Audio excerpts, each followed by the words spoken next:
할렐루야. 이 시간 하나님께서 우리를 위로하여 주시고 또 우리의 상처를 치유하시고 새 힘 주실 줄 믿습니다.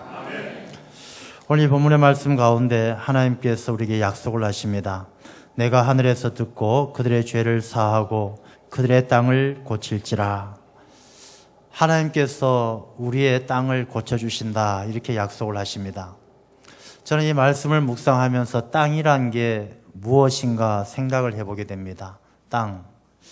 하나님께서는 천지를 창조하실 때 3일째에 땅을 창조하셨죠. 땅을 창조하시고 이 땅은 모든 것의 터가 됩니다.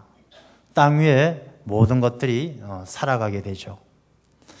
사람들뿐만 아니라 성경 말씀을 보게 되면 이 생명체들은 하나님께서 흙으로 빚으셨다, 이렇게 말씀을 하십니다.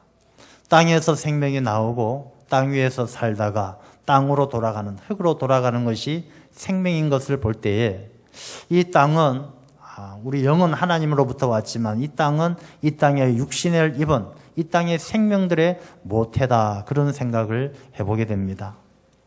이 땅은 그 안에 물도 흐르고 뜨거운 불도 있고, 땅은 물도 불도 많은 것을 포함하고 그 안에 보석도 있고 많은 것들을 포함하는 그런 땅입니다. 땅은 생명의 터고 삶의 터이죠. 이 성경의 말씀은 이 땅은 이 땅에뿐만 아니라 이 사람의 심령도 좋은 밭으로 비유하는 것처럼 땅으로 이야기하죠. 땅, 병든 땅, 병든 심령, 하나님께서 고쳐주실 줄 믿습니다. 왜 하나님께서 고쳐주시느냐? 이 병이, 땅이 왜 병들고 왜 고침을 받아야 되느냐? 하나님의 말씀을 보게 되면 땅이 처음 병들 때가 언제냐? 아담과 하와가 하나님의 말씀에 불순종하고 선악과를 따먹으면서 에덴 동산에서 쫓겨나게 됩니다. 그럴 때 하나님께서 아담과 하와에게 종신토록 수고하고 출산의 고통을 당해야 될 것을 말씀을 하시면서 또한 땅에 대해서 말씀하시기를 앞으로 땅은 가시와 엉겅퀴를 낼 것이라, 이렇게 말씀하십니다. 이 땅은 생명의 모태고 풍성한 결실을 맺어가는 삶의 터였는데, 생명의 터였는데 하나님께 불순종하면서부터 그 땅에 가시와 엉겅퀴가 나오게 되는 것이죠. 땅이 황폐화되어지고 땅이 가시와 엉겅퀴를 통해서 사람들이 범접하지 못하는 불모의 땅으로 바뀌어져 가는 것이죠. 사람의 심령의 밭도 마찬가지입니다. 우리 마음이 하나님의 말씀을 순종하지 않으면 우리의 마음이 병들고 내 마음에 가시가 나고 엉겅퀴가 나는 것입니다. 내 마음속에 치밀어 오르는 분노가 있어요. 치밀어 오르는 아픔도 있고 상처도 있고 분노도 있고, 그 내 심령의 밭이 병든 이유가 어디에 있겠습니까? 하나님의 말씀을 잊어버리고 아담과 하와가 그러했던 것처럼 자기 좋은 대로, 자기 소견대로, 보기 좋은 대로, 먹음직한 대로 자기 뜻대로 살아가고자 하는 그런 불순종의 마음을 품을 때 우리의 마음에도 가시와 엉겅퀴가 나를 찔러 고통스럽게 하고 나뿐만 아니라 주변의 사람들에게도 고통을 당하게 하는 것입니다. 그래서 땅이 병들게 된 첫 번째 이유가 하나님께 불순종할 때, 하나님의 말씀을 따르지 않을 때다라는 것을 알 수가 있습니다. 그 다음에 이 땅에 대해서 말씀이 나오는 것이 언제냐 하면 가인과 아벨의 이야기입니다. 가인과 아벨이 하나님께 예배를 드리는데 하나님은 아벨의 예배를 기뻐 받으시고 가인의 예배를 받지 않으셨어요. 그 가인은 시기하고 질투하여 동생 아벨을 죽이게 되고 이 아벨의 피가 갈라진 땅에 스며들 때에 하나님께서 말씀하십니다. 이제 이 땅은 땅의 효력을 잃을 것이다. 땅은 생명의 기운이 감돌고 풍성하게 만들어주고 모든 것을 부유하게 만들어주는 땅인데 이 땅이 시기와 미움과 질투로 번제하면서부터 그 땅이 효력을 잃어버렸어요. 여러분, 우리 인생 가운데 아무리 수고하고 애써도 만족하고 행복하십니까? 아무리 돈을 많이 가지고 가져도 그 욕심이 채워지지 않고 늘 더 큰 욕심이 나고, 아무리 좋은 일이 많이 생겨도 잠깐 좋았다가 금방 불행해지고 인생이 뭔지, 사는 게 뭔지, 왜 사는 게 이렇게 재미가 없을까? 그렇게 이야기하게 되는 이유가 무엇이겠습니까? 우리 안에 가인의 마음, 시기하고 질투하고 미워하고 자기밖에 모르는 마음이 우리 안에 있을 때 내 심령이 병들고 내 삶의 터가 병들어서 그 땅이 효력을 잃어버리는 것처럼 우리의 마음도 병들게 되는 것입니다. 이렇게 땅이 병드는 것은 우리가 이 말씀에 나오는 구약의 시대, 이 역대하가 나오는 그 시대뿐만 아니라 신약에 와서도 이 시대도 마찬가지죠. 이 시대에 우리가 살아가는 이 세상이 많이 병들어 있고 우리의 심령이 병들어 있고 사람들이 살아가는 인생의 삶의 모습이 병들어 있는 것을 성경 말씀은 기록을 하고 있습니다. 디모데후서 3장을 보게 되면 이 마지막 때에 우리 삶에 대해서 이렇게 기록을 합니다. 말세에 고통당하는 때가 이르러, 이 고통당하는 것이 병든 때이죠. 우리의 심령이 병들고 우리의 삶의 터가 땅이 병들었을 때에 어떤 증세가 나타나느냐 하면은 사람들이 자기를 사랑하며 돈을 사랑하며 자랑하며 교만하며 비방하며 부모를 거역하며 감사하지 아니하며 거룩하지 아니하며 무정하며 원통함을 풀지 아니하며 모함하며 절제하지 못하며 사나우며 선한 것을 좋아하지 아니하며 배신하며 조급하며 자만하며 쾌락을 사랑하기를 하나님 사랑하는 것보다 더하며 경건의 모양은 있으나 경건의 능력은 부인하니. 이것이 병든 땅, 병든 심령, 그 나타나는 증세란 것입니다. 이 디모데후서 3장에 나오는 말씀처럼 우리가 이 가운데 하나라도 내 삶의 증세가 나타난다면 마음이 조급하거나 내가 누군가를 미워하거나 원망하거나 감사하지 아니하거나 그렇다면 땅이 병든 것처럼 내 심령이 병들었다라는 것입니다. 사회학자 에릭 프롬이란 분은 병든 사회에 대해서 이렇게 진단했습니다. 그 사회가 병들었는지 안 들었는지는 세 가지, 병든 사회라는 세 가지 특징이 나타난다라고 이야기합니다. 첫 번째가 뭐냐 하면 적대감입니다. 적대감.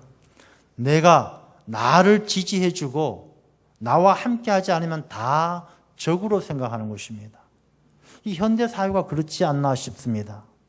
우리가 길 가다 어깨 툭 부딪히면 이게 싸우려고 덤벼들고 적대감을 가지게 되는 것이죠. 그럼 부딪히면 죄송합니다, 미안합니다, 지나가도 될 일을 자기를 지지해주지 않고 자기에게 힘이 되지 않고 자기 편이 돼주지 않으면 다 적으로 생각하는 거예요.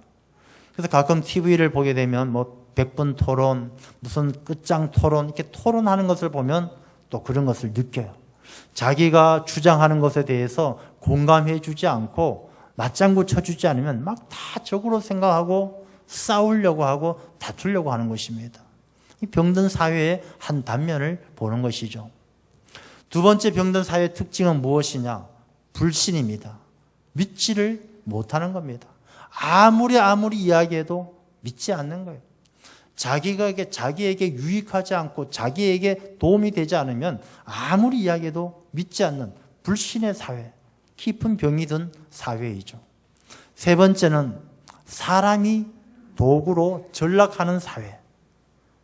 우리가 사람이 주인 되는 세상이 아니라 사람이 도구가 되는 세상. 우리가 이 시대가 그런 세상 아니겠습니까? 다른 사람 누군가에게 그를 잘되게 하고 그를 귀하게 하고 그를 높여주려고 하기보다는 자기의 욕심을 채우고 자기의 유익을 위해서 누군가를 이용하는 것이 그게 지혜고 능력이라고 취급받는 이 시대가 병든 땅, 병든 사회가 아닌가 그런 생각을 해보게 됩니다. 이런 병든 사회, 병든 심령은 하나님께서 고쳐주신다 이렇게 약속하십니다. 하나님 아니고는 우리의 삶의 터를 내 마음의 심령을 고쳐주실 분은 아무도 없다는 것입니다. 하나님만이 우리를 고쳐주실 줄로 믿습니다. 하나님만이 우리를 고쳐주실 수가 있어요. 왜? 오늘 본문의 말씀을 보면 하나님께서 그 병을 고칠 수 있는 처방을 내려주시고 계시기 때문에 이 처방, 하나님이 주신 이 처방이 아니고는 고칠 수가 없다는 것입니다. 이 오늘 본문의 말씀을 그 배경을 살펴보면 이 솔로몬이 하나님의 성전을 건축하고 얼마나 기뻤겠습니까? 아버지 다윗으로부터 오랫동안 준비했던 하나님의 성전을 건축하고 나니까 이 다윗은 너무 기뻐서 이제 하나님 앞에 낙성식을 하고 예배를 드리게 되죠. 일주일 동안 예배를 드립니다. 낙성식을 하고 일주일 동안 절기를 지키면서 오랜 시간 동안 소를 22,000마리, 양 12만 마리 그 제물을 하나님 앞에 번제물로 드리면서 하나님께 찬양하고 예배합니다. 이 제물을 하나님께 드릴 때 하늘에서 불이 내려와 그 제물을 불살르고 이것을 본 제사장과 모든 백성들은 그 땅에 엎드려 하나님을 경배하고 하나님을 찬양하는 하나님께서 기뻐하시는 예배를 드리게 되는 것이죠. 그 예배를 일주일간 마치고 나서 다 하나님이 주신 은혜와 기쁨으로 다 집으로 돌아가고 이 솔로몬도 자기 집으로 궁전으로 돌아와서 있는데 그 밤에 12절의 말씀을 보게 되면 밤에 여호와께서 솔로몬에게 나타나사 하나님께서 솔로몬을 찾아오신 거예요. 그리고 찾아오셔서 이 솔로몬에게 하시는 말씀이 이렇게 말씀을 하십니다. 내가 이미 내 기도를 듣고 이곳을 택하여 내게 제사하는 성전을 삼았으니 혹 내가 하늘을 닫고 비를 내리지 아니하거나 혹 메뚜기들에게 토산을 먹게 하거나 혹 전염병이 내 백성 가운데에 유행하게 될 때에 내 이름으로 일컫는 내 백성이 그들의 악한 길에서 떠나 스스로 낮추고 기도하여 내 얼굴을 찾으면 내가 하늘에서 듣고 그들의 죄를 사하고 그들의 땅을 고칠지라. 하나님께서 어떻게 고침받는지 바로 처방을 내려주고 계셔요. 여러분, 병이란 것은 한번 치료받았다고 완전히 낫는 것은 아니죠. 나았다가 또 재발하기도 하고, 우리 육신의 병도 그러할진데 이 사람의 마음도 마찬가지예요. 이 사람의 마음도 어느 때는 참 은혜 받아서 좋아졌다가 또 잠시 방심하면 이 마음속에 또 악한 영이 침투해서 또다시 병들게 하고 이런 일들이 반복되어지는 것입니다. 우리가 하나님께서 그 성전을 받으시면서 참 기뻐하시는데 이 솔로몬이 성전을 지으면서 하나님 앞에 그렇게 기도하지 않습니까? 하나님, 이 성전을 찾아와서 기도하는 하나님의 백성들 그 기도를 다 들으시고 하나님께서 도와주시고 하나님께서 그 기도에 응답해 주십시오. 이렇게 기도했을 때 하나님은 그 기도를 다 들으셨다는 것이에요. 그래서 이 병든 땅, 병든 삶에 대해서 말씀을 하시는데 하늘을 닫아서 비가 오지 않거나 다시 병들 때죠. 여러분, 하늘이 닫혀서 비가 오지 않으면 그 땅은요 병이 더 중해져요.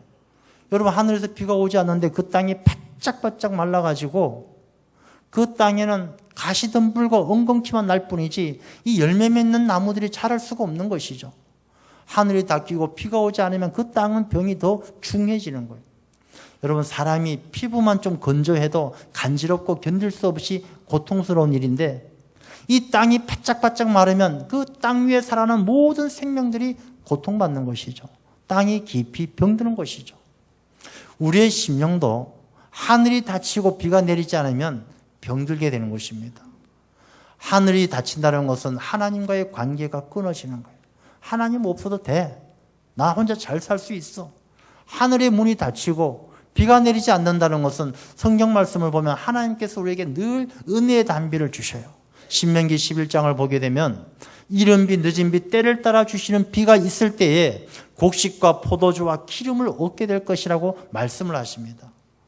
이른 비 늦은 비 때를 따라 비가 내려야 곡식, 우리의 육신에게 필요한 것들도 하나님께서 채워주시고 포도주, 늘 우리가 정신적으로 큰 기쁨을 누리며 우리가 봉사하고 섬기고 사랑하게 만들어주시고 기름을 얻게 하셔서 성령의 기름이 있어서 영적으로 늘 하나님과의 깊은 만남을 나눌 수 있도록 하는 것, 그것은 바로 우리에게 하나님께서 때를 따라 이른 비 늦은 비 은혜의 단비를 주실 때 가능하다는 것입니다.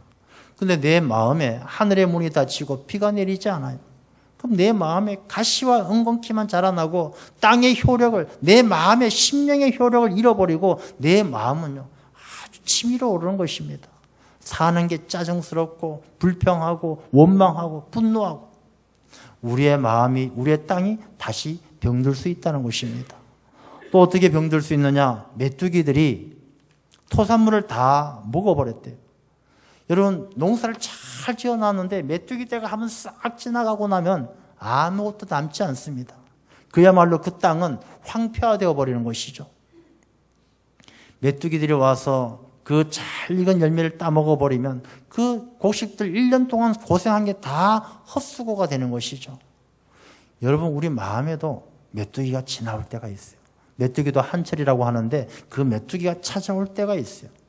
우리가 그 메뚜기가 찾아오게 되면요, 내 마음에 하나님을 믿는 신앙의 싹이 조금 나는데 이 메뚜기가 찾아오면 그 싹을 싹 갉아먹어버려요. 야, 교회 나와서 열심히 신앙생활을 한번 해보려고 하는데 누가 한마디 툭 던져. 교회 나온 지 얼마 됐다고. 이 기분 나쁜 말 툭 던지면 이 메뚜기가 이 마음속에 믿음의 싹을 싹 갉아먹어버리는 거예요. 신앙생활 열심히 해서 은혜 받아서 성령의 열매를 조금씩 이 열매가 결실을 맺어가는데 조금 시험이 들어서 이 메뚜기가 싹 지나가면서 열매를 다 먹어버려요. 그러면 그 심령이 깊은 병이 드는 것이죠. 저 논밭에 메뚜기가 지나가듯이 우리 심령의 밭에 메뚜기가 지나가면 우리의 마음도 병든다는 것입니다. 또한 어떻게 병들 수 있느냐? 전염병이 생겨요. 전염병. 여러분, 예전에 사극이라든지 이런 것을 보면 전염병이 생기면 그 마을을 다 봉쇄해버려요. 다른 사람들이 전염되지 않도록 그 땅을 완전히 못 쓰는 땅으로, 죽음의 땅으로 만들어버려요. 전염병이 생기면 그 땅이 죽는 거예요. 중세시대 유럽에 흑사병이 돌았을 때 유럽의 땅은 죽음의 땅이었어요. 이 전염병이 돌면 다 죽어요. 사람도 죽고 나무도 죽고 동물도 죽고 이 전염병은 아주 땅을 망가뜨리는 것이죠. 이 전염병이 우리 육신에게만 찾아오느냐? 그렇지 않아요. 이 사람의 정신에도 찾아와요. 정신병이라고 이야기하죠. 정신병. 근데 이 정신병도 여러분 전염됩니다. 우리 사회가 뭐 요즘에 이슈 가운데 뭐 동성애가 있고 뭐 소수자 인권 뭐 보호 막 여러 가지 이야기 나오는데 뭐 동성애만 이야기한다 하더라도 우리가 불과 몇 년 전만 해도 이 동성애에 대해서 그렇게 동성애에 대해서 크게 관심도 없고 동성애는 하면 안 되는 것이다 그렇게 살아왔는데 어느 순간 이 동성애에 대한 정신적 병이 쫙 도는 거예요.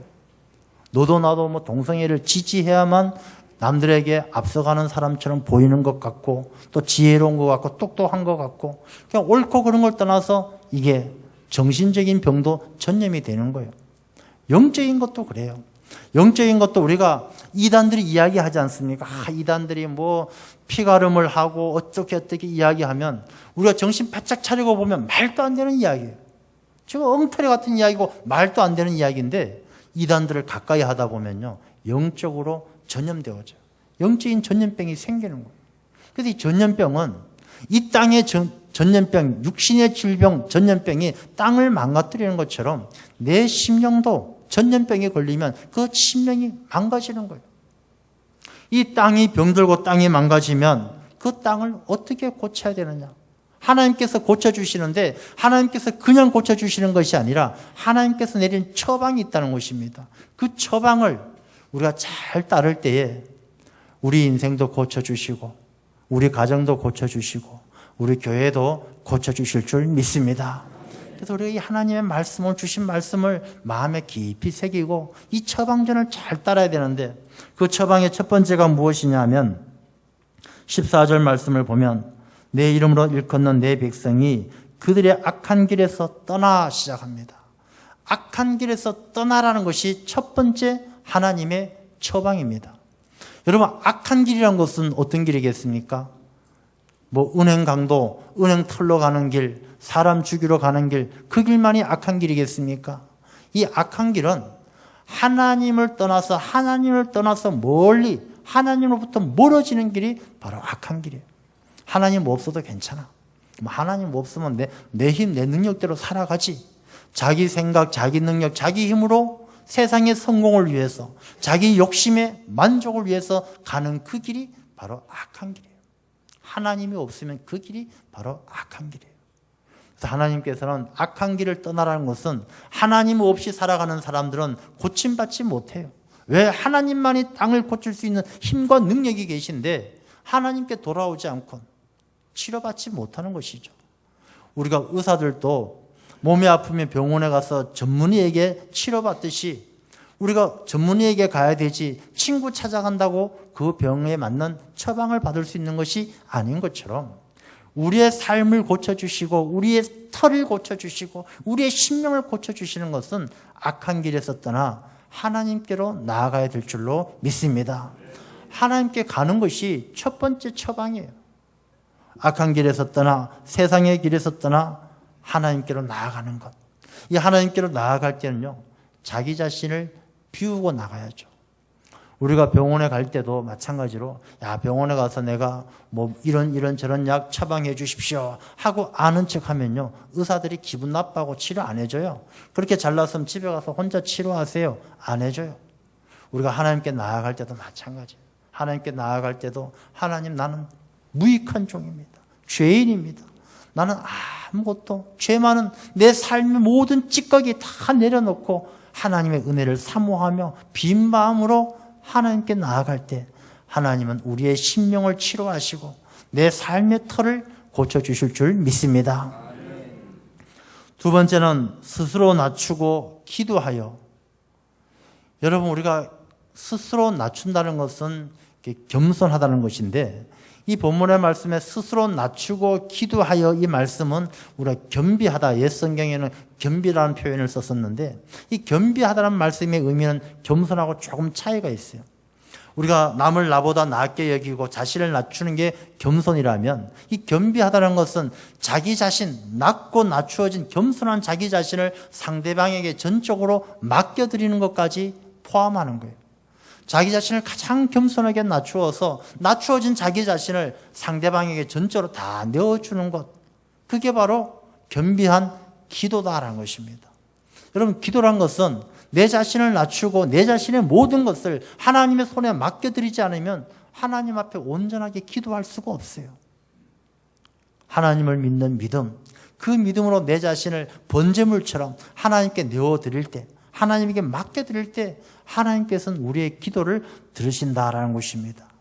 그래서 하나님께서는 이 성전을 기도하는 집으로 삼으셨어요. 솔로몬의 성전을 보게 되면 솔로몬도 가장 하나님 앞에 간절하게 기도했던 것이, 하나님, 이 성전에서 기도하는 기도를 다 들어주시옵소서. 하나님께서도 약속하시는 것이 이 성전에서 내 이름을 영원히 두고 내 눈과 마음을 이 성전에 두리라. 너의 기도에 다 응답하리라. 내가 택하여 이것을 성전으로 삼았다. 그렇게 말씀하셔요. 그래서 성전은 이사야서에 보게 되면 만민이 기도하는 집이다. 그렇게 표현하는 것입니다. 여러분, 집이란 것이 무엇이겠습니까? 중심 아니겠습니까? 여러분, 사람이 살아갈 때 집이 중심이잖아요. 집에서 자고, 집에서 나가고, 집으로 들어오고, 집이 중심이에요. 성전이 우리 믿는 자들의 중심이 되어야 되고, 그 중심 가운데도 기도가 삶의 중심이 되어야 된다는 것입니다. 무슨 일을 하든지 기도로 시작하고, 그 일을 마치면 기도로 감사하고, 기도로 시작하고 기도로 마칠 때 하나님께서 늘 함께 하시고 하나님의 능력이 함께 하시는 거예요. 여러분, 기도가 얼마나 중요하냐고요? 굉장히 중요합니다. 우리가 이렇게 보게 되면 건축을 하든지 광산에 보면 큰 바위가 가로막을 때가 있어요. 우리 인생에도 큰 바위처럼 장애물이 생길 때가 있는 것처럼 큰 바위가 생기는데, 이 큰 바위가 있을 때 다이너마이트로 터뜨리죠. 근데 다이너마이트를 구멍을 뚫어서 몇 개를 꼽아놓고 이렇게 전선을 끄집어내서 심지를 만들어서 끝에 불을 탁 붙이면 이 불이 타 들어가서 다이너마이트까지 이르면 쾅 하고 터지면서 그 돌들이 박살이 나는 거예요. 처음부터 다이너마이트에 터뜨린다고 다이너마이트에다가 불을 갖다 대면 쾅 하고 터지면서 자기가 죽는 거예요. 이 기도란 것은 그 심지 끝에 붙이는 불꽃과 같은 거예요. 이 불꽃, 기도의 불꽃이 끊어지지 않으면 이 불꽃이 타들어가서 다이너마이트라는 거대한 하나님의 능력에 그 불꽃이 이르게 되면, 기도가 이르게 되고 기도가 상달되어지면, 하나님의 능력이 역사하시면 어떤 큰 바위도, 우리 인생의 어떤 큰 문제도 다 깨어지고 해결되어질 줄로 믿습니다. 기도가 바로 힘이에요. 여러분, 우리 인생 살아가면서 도저히 감당 못할 일들이 얼마나 많습니까? 내 가슴을 쥐어뜯는 슬픔도 있고, 내가 감당하지 못할 큰 무거운 짐도 있고, 사람의 방법으로 해결하지 못하고 세상의 것들로 풀어가지 못하는 문제들, 그것은 기도만이 답이요, 그 기도가 상달되어질 때 어떤 문제, 어떤 슬픔, 어떤 어려움도 이겨내게 하시는 하나님의 은혜를 누리게 될 줄로 믿습니다. 그래서 스스로 낮추어 기도하라는 것이죠. 이 기도로 끝나는 것이 아니라 그 다음에는 내 얼굴을 찾으라라고 말씀하셔요. 내 얼굴을 찾으라. 이 얼굴을 찾으라는 말씀은 하나님과의 계속적인 관계를 이야기하는 것입니다. 기도했는데 하나님께서 응답해 주셨어요. 야, 감사합니다. 그러고 나서 감사하니까 그 다음부터 이제 볼일 다 봤으니까 하나님으로부터 또 멀어져서 악한 길로 간다라면 안 된다는 것입니다. 여러분, 우리 병원에서도 치료를 받고 나면 또 이렇게 주기적으로 검진을 받는 것처럼 하나님께서도 하나님의 얼굴을 찾는 자, 늘 하나님 앞에 나오고 하나님을 사모하고 하나님을 찾는 자에게 하나님께서 잊지 아니하시고 하나님께서 붙들어 주시는 거예요. 우리 복음성가 가운데 세상 등지고 십자가 보내, 그런 가사 있지 않습니까? 우리가 하나님의 얼굴을 구하기 위해서는요, 세상을 등지고 하나님을 바라봐야 되는 것입니다. 사람의 눈은 앞에만 있기 때문에 그 보는 것은 나머지는 등지게 되어져 있어요. 우리가 살아가면서 내 눈이 늘 세상을 봅니다. 야, 저 집 멋있다. 야, 저 사람 부자네. 나도 저렇게 부자 됐으면 좋겠다. 야, 나도 저렇게 성공했으면 좋겠다. 내 눈이 세상을 바라보면 우리는 하나님을 등지고 살아가는 거예요.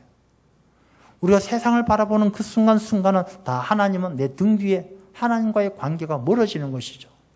하나님을 바라보기 위해서는 세상 등지고 십자가 보내요.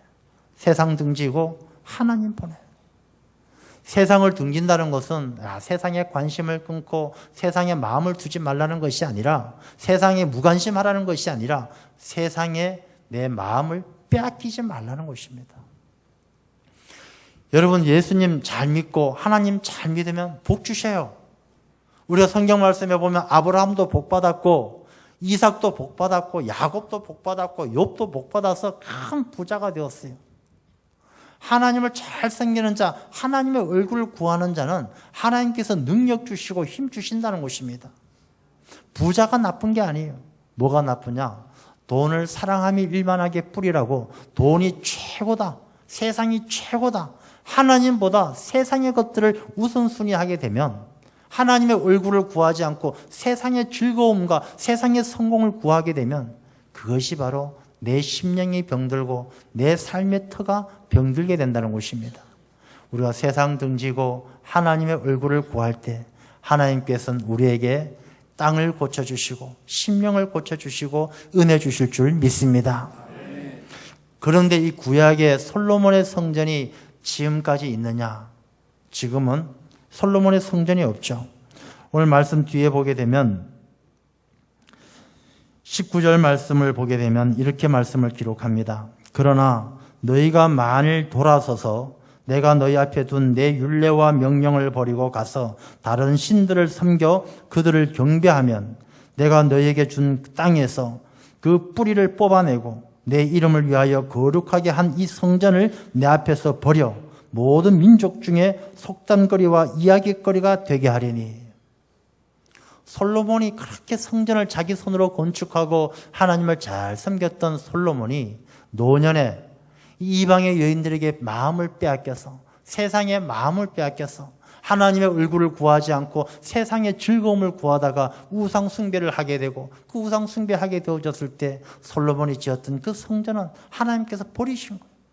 눈에 보이는 성전을 버리신 거예요.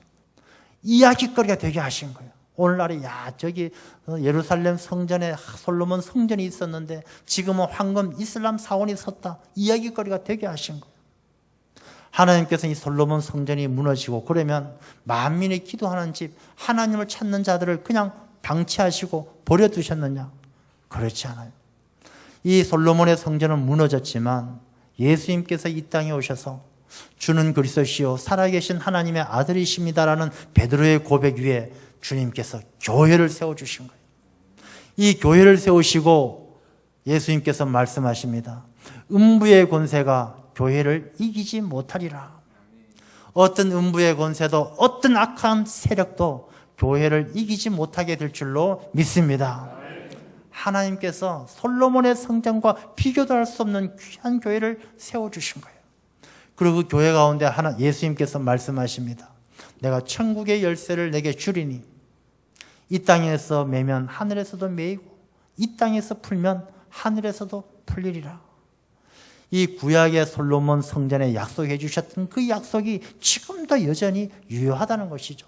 성전이 교회로 바뀌었지만 그 성전에서 하나님을 찾고 하나님을 바라볼 때 하나님께서 내 이름을 영원히 두고 내 귀와 눈과 마음을 이곳에 두리라 하신 것처럼 이 교회 가운데도 하나님의 이름이 영원토록 함께 하시고 하나님께서 눈과 마음을 이곳에 두셔서 우리의 기도를 다 들으시는 줄로 믿습니다. 그래서 이 땅에 예수님께서 교회를 세우시고 이 천국의 열쇠가 바로 기도이죠. 우리 하나님께 간절히 악한 길에서 돌이키고 스스로 낮추고 기도하고 하나님의 얼굴을 구하는 하나님이 주신 이 처방이 바로 천국의 열쇠예요. 우리가 이렇게 천국의 열쇠를 가지고 하나님 앞에 간절히 기도하고 매이도록 기도하면 하나님께서 매이도록 도와주시고 풀리도록 기도하면 풀리도록 하나님께서 도와주시고 하나님의 은혜가 늘 함께 하실 줄로 믿습니다. 그런데 예수님께서는요, 성전에 가셨는데 그곳에 장사하고 자기의 이익을 구하고 자기의 욕심을 채우는 사람들을 보고 진노하셨어요. 그들을 다 쫓아내시고 둘러 엎으셨어요. 이 집은, 하나님의 집은 만민이 기도하는 집인데 너희가 강도의 굴혈로 만들었다. 예수님은 진노하셨어요. 여러분, 이 성전은 기도하는 곳이지 자기의 욕심을 채우는 곳이 아니란 곳입니다. 우리가 신앙생활할 때 교회에 나와서 하나님을 예배하고 신앙생활할 때 이 자기 자신의 욕심을 앞세우면 내 심령이 바로 강도의 소굴이 되는 것이죠. 자기 마음에 들어야 되고 자기 생각대로 돼야 되고 찬양대의 찬양도 자기 듣기 좋으면 은혜롭고 듣기 싫으면 왜 저럴까 이야기하고 그것은 내 마음이 강도의 소굴이 되는 것입니다.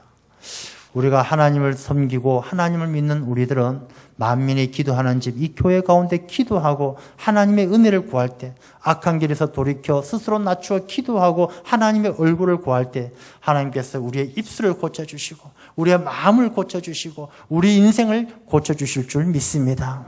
우리의 가정과 우리의 교회도 하나님께서 고쳐주실 줄 믿습니다. 이 고침받은 사람들은 어떻게 살아야 되느냐? 하나님께서 말씀하시기를 17절 말씀을 보면 내 앞에서 행하기를 내 아버지 다윗이 행한 것과 같이 하며 이제 우리가 고침받은 사람은 다시금 옛날로 돌아가서는 안 되는 것이죠. 다시금 병든 삶, 병든 땅으로 돌아가서는 안 되는데 우리를 건강하게 지키는 다시 병들지 않도록 지키기 위해서는 이 다윗의 행함을 다윗의 삶을 본받으라 말씀하시는 것입니다. 다윗이 어떤 삶이었습니까? 다윗을 가만히 살펴보면요. 다윗은 어리고 연약했지만 하나님의 이름으로 살았던 사람이 다윗이에요. 골리앗이 가로막을 때에 이 다윗은 하나님의 이름으로 내게 가노라. 하나님의 이름으로 나아갔을 때 골리앗은 그 앞에 맥없이 무너질 수밖에 없었던 것이죠. 여러분, 우리 인생에 골리앗이 가로막을 쓸 때가 있죠. 문제가 큰 어려움이 찾아올 때 있습니다. 하나님의 이름으로 나아갈 때 어떤 문제도 다 이기게 될 줄로 믿습니다. 다윗과 같은 삶이에요. 다윗은 물맷돌 5개지만 우리가 보기엔 요즘에 미사일도 있고 핵무기도 있는데 물맷돌 5개가 뭐 대단하냐 싶지만 이 물맷돌 5개는요, 이 다윗에게 늘 훈련되어진 무기예요. 훈련되어진 사람은 물맷돌만 있어도 어떤 문제도 이길 수가 있는 것이죠. 우리가 신앙생활할 때 여러분 기도 열심히 하는 사람은 아무리 연약해 보여도 기도하는 사람은 이길 수가 없는 거예요. 아무리 연약해 보여도 예배 잘 드리고 하나님과 깊은 관계가 있는 사람은 이길 수가 없는 거예요. 여러분, 우리가 큰 것, 많은 것을 욕심내는 것이 아니라 내가 작지만, 볼품 없지만, 물맷돌 같지만 우리가 훈련되어지고 변함없이 하나님을 바라보고 살아갈 때 하나님이 내게 힘 주시고 능력 주시고 승리하게 하실 줄 믿습니다. 또한 이 다윗은요, 자기의 죄를 처절하게 회개했어요. 밧세바를 범하고 자기 부하를 죽게 하고 그 죄를 침상이 요가 둥둥 뜰 정도로 눈물을 흘리면서 회개하고 다시는 죄악의 길로 가지 않는 그런 인물이 다윗이었어요. 우리가 하나님 앞에 회개하는 삶을 살아갈 때 내 삶과 내 심령을 건강하게 지킬 수가 있다는 것입니다. 늘 회개하는 심령이 되어야 하는 것입니다. 또한 이 다윗의 삶을 보게 되면요, 다윗은 아주 겸손한, 겸비한 사람이었어요. 시편을 읽어 묵상을 해보면 다윗은 위대한 왕이잖아요. 다윗 왕과 다윗이 얼마나 위대한 왕입니까? 지금도 이스라엘 국기에 나오는 그 별 모양은 다윗의 별이잖아요. 이 다윗이 얼마나 위대한 인물인데 다윗은 시편을 통해서 보게 되면 죽을 때까지, 하나님 부르실 때까지 자기 자신을 얼마나 겸비하게 이야기하는지 몰라요. 나는 아무것도 아니고 원수에게 쫓기고 죽임당하고 하나님께서 나의 요새가 되시고 방패가 되시고 능력이 되지 않으면 나는 아무것도 아닙니다. 여호와가 나의 목자와 같고 나는 어린 양과 같습니다. 자기 자신을 낮추어 하나님만을 따르는 삶을 살았던 인물이 바로 다윗이었어요. 우리가 다윗과 같이 행할 때, 다윗의 삶을 본받을 때에 우리가 다시는 내 삶의 터가 병들지 않고 내 심령이 병들지 않고 영과 육의 강건함을 지켜서 하나님께 쓰임받는 삶이 되는 줄로 믿습니다. 여러분, 우리가 땅이 병든 것처럼 병든 시간들이 많습니다. 내 인생이 병들고 내 가정이 병들고 내 교회가, 우리 사회가 병들어 고통받습니다. 가시덤불과 엉겅퀴가 나게 되고 땅이 효력을 잃었습니다. 우리가 무엇을 해야 되겠습니까? 우리가 하나님의 성전 교회에 나와서 악한 길을 떠나 돌이켜 하나님을 향하고 스스로 낮추고 기도하고 하나님의 얼굴을 구할 때 하나님만이 우리의 가정을 고쳐주시고 우리 교회를 고쳐주시고 내 인생을, 내 심령을 고쳐주실 줄 믿습니다. 고침받고 다윗과 같이 하나님을 영화롭게 하는 귀하고 복된 삶이 되시기를 주님의 이름으로 축원합니다. 기도하겠습니다.